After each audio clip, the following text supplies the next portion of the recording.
Tucson Media Partners Partner Profiles. I'm Brett Fera, and I'm excited to be here with one of my colleagues, Denise Tellez, a recruitment specialist here for Tucson Media Partners. And this is our opportunity to introduce you, our audience, and our growing audience to the staff that works behind the scenes here at Tucson Media Partners. Hi, Denise. Welcome today. Hi, Brett. Thanks for having me. Thank you for being here. We're going to ask you some questions just about your experience working here, but also, working and building up to the career you're in now with Tucson Media Partners. So the first question I always ask folks is, what was the first job you ever had?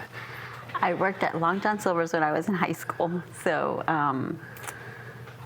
my friend got a job there, and she was recruiting her friends. So I joined the Long John Silver's team for about 6 months.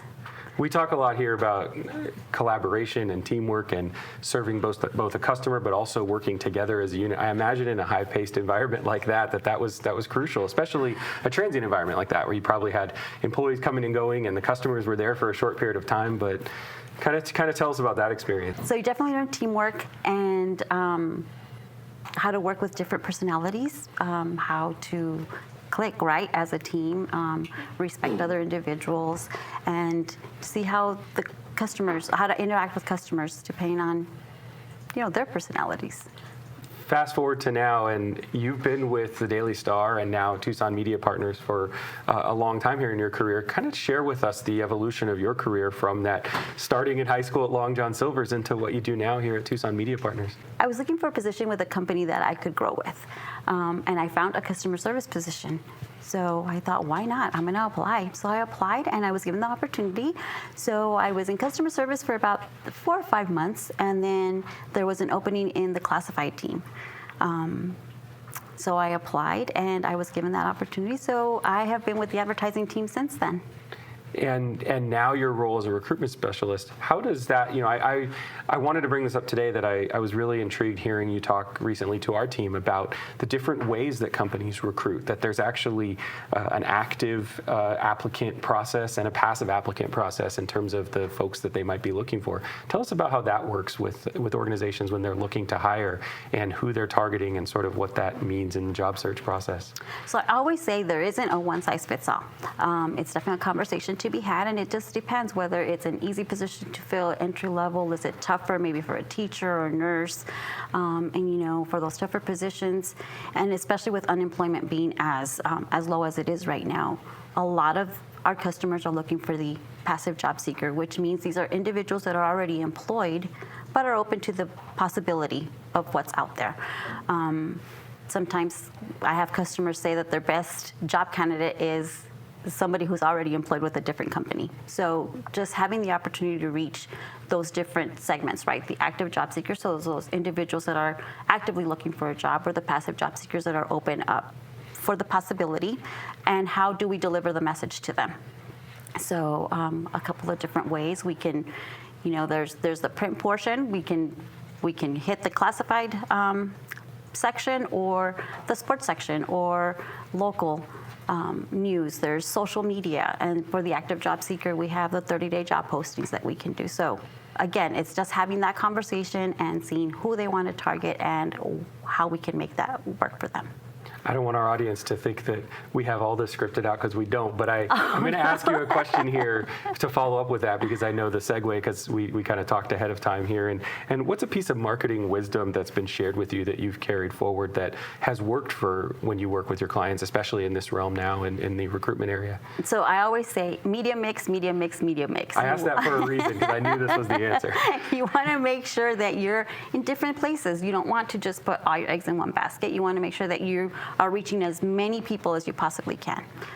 So I always say mix it up. Don't just use one tactic to try to reach those individuals.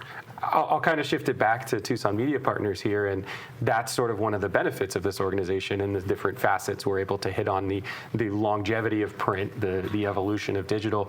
Looking back at our organization at Tucson Media Partners, which, the Daily Star, which has existed for so long in this community as a print newspaper and then a digital space, but we also have so many other things we can offer.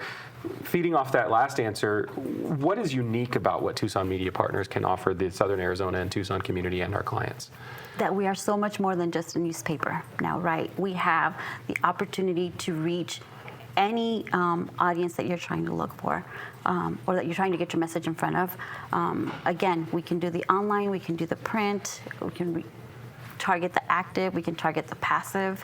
And I always say the message looks different for each individual that you're trying to target, right? So it's just customizing that solution, but just being more than a newspaper.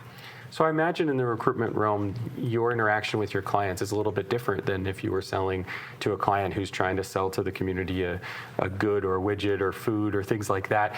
Can you share with us a particularly memorable or rewarding experience you've had with a client, or a compliment you received from a client that sort of stuck with you as you've continued here at Tucson Media Partners? Most recently, we were able to help a new customer with an open house that they were holding.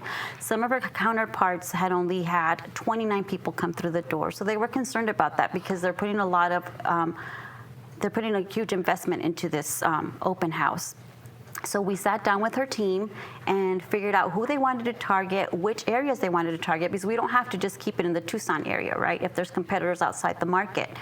And we put the campaign together, customized the solution, and they had over 100 people come through the doors. Oh, wow. So they were very happy about that. And then the following Monday, the event was held on a Saturday. That Monday, they had 60 plus appointments to set up interviews with individuals. In 2 days, they had that many appointments. Wow. That shows that it that was worked. awesome. That shows Yes. that what you put together for them worked. Most That's definitely. amazing. And it goes back to the whole media mix. Media mix. We're going to be singing that song here in our offices all day. What's back to you and you being? You told me that you're a Tucson native. What is your favorite thing about living in Tucson, and why do you love to call it home? I love the small town feeling, the small town community that we have here, meeting great people, and the sunsets. Beautiful sunsets. Who doesn't like those? But the biggest thing is we live in a big city, but it's that small town community. It's so important, especially when I was raising my kids. You're so right. It's the big city amenities and small town values that is the perfect marriage here. And last question, kind of again on a personal level. So it's getting toward the end of summer. Saturday afternoon in the summer, where in Tucson can we find you, Denise? At home. At home, really? It's too hot. So you're staying It's too inside. hot. I'm staying inside. But I love to have my family over. So usually maybe planning some dinner, cooking something, and then just getting together with my family and just hanging out, having a good time, playing games, eating good food. Awesome. What time should I be there Saturday? No, I'm just 6 o'clock. Awesome. Well, thank you, Denise, for being with us here on Tucson Media Partners Partner Profiles. Remember to like and subscribe and check out our next episodes. And thanks so much, and we'll see you next time.